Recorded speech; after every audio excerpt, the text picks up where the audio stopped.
Hi friends, అమ్మాయి కలలు ఈ కథ మీకోసం. హాయ్ చుట్కీ. హాయ్ చోటు, చెప్పు.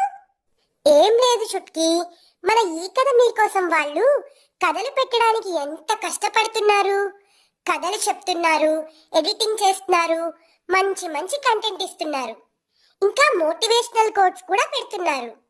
అవును చోటు, మరి సబ్స్క్రైబర్స్ ఎందుకు చుట్కీ ఇంత తక్కువ ఉన్నారు వీళ్ళకి? ఫ్రెండ్స్, మరి మీరు కూడా వీళ్ళకి సపోర్ట్ చేయండి. లైక్ చేయండి, షేర్ చేయండి, కామెంట్ చేయండి, సబ్స్క్రైబ్ చేయండి, మర్చిపోకుండా బెల్లును కూడా క్లిక్ చేయండి.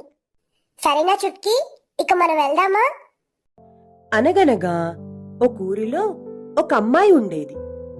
ఆ అమ్మాయి రోజు ఆవు పాలు పితికి ఊరిలో అమ్మడానికి వెళ్ళేది. వచ్చిన డబ్బులతో రోజులు గడుపుకుంటూ ఉండేది. ఒకరోజు తన ఆవు మామూలుగా కన్నా కొంచెం ఎక్కువ పాలిచ్చింది. అది చూసి అమ్మాయి చాలా సంతోషపడింది.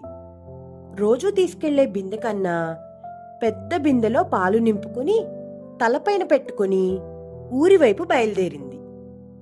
దారిలో సంతోషంగా నడుచుకుంటూ ఎన్నో ఊహలు అల్లడం మొదలుపెట్టింది. ఈ రోజిచ్చినట్టు రోజు ఆవు పాలిస్తే నాకు రోజు ఎక్కువ ఆదాయం వస్తుంది. ఆ వచ్చిన ఆదాయాన్ని నేను ఖర్చు పెట్టకుండా ఒక మూటలో దాచేస్తాను.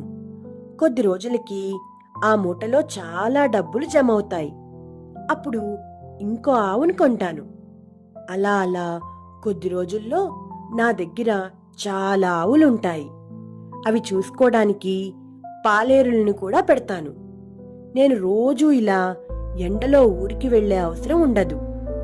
అప్పుడు నేను కూడా తెల్లగా అయిపోతాను. వెళ్ళి ఒక కొత్త పట్టుచీర కొనుక్కుంటాను. ఆ కొత్త పట్టుచీరలో నేను చాలా అందంగా కనిపిస్తాను. చీరకు తగ్గట్టు సంతలో గాజులు, గొలుసు కూడా కొనుక్కుంటాను. ఇక ఊర్లో ఎవరింట్లోనైనా పెళ్ళైతే ఆ పెళ్లికి చక్కగా తలస్నానం చేసి కొత్త పట్టుచీర కట్టుకుని నగలు పెట్టుకుని జడలో పూలు పెట్టుకుని వెళ్తాను. అక్కడ నేను దగదగా మెరిసిపోతూ చాలా అందంగా కనిపించగానే నాకు చాలా సంబంధాలు చెప్తారు. కానీ నాకు నచ్చిన సంబంధమే వచ్చేదాకా నేను ఏదీ ఒప్పుకోను. నచ్చని సంబంధం ఒప్పుకోను అనుకుంటూ ఆ అమ్మాయి గట్టిగా తల అడ్డంగా ఊపింది. తల మీద రోజూ మోసేదానికన్నా ఎక్కువ బరువు ఉందన్న విషయం మర్చిపోయింది. దడేల్మని బిందె తల నిండి పడి ముక్కలైపోయింది. పాలన్నీ నేలపాలయ్యాయి.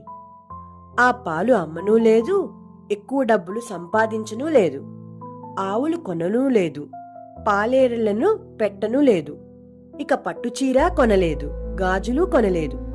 ఊహించినవన్నీ ఊహలలోనే ఉండిపోయాయి. పగటకలలు కనే బదులు చేస్తున్న పని శ్రద్ధగా చేస్తే బాగుండేదని బాధపడుతూ ఆ అమ్మాయి తిరిగి ఇంటి వైపుకు వెళ్లిపోయింది. ఈ కథ మీకోసంలో ఈ కథ మీకు నచ్చిందా పిల్లలు? నచ్చినట్టయితే లైక్ చేయండి, షేర్ చేయండి, కామెంట్ చేయండి, ఇంకా సబ్స్క్రైబ్ కూడా చేసుకోండి. గంట కొట్టని వాళ్ళు కూడా గంట కూడా కొట్టండి.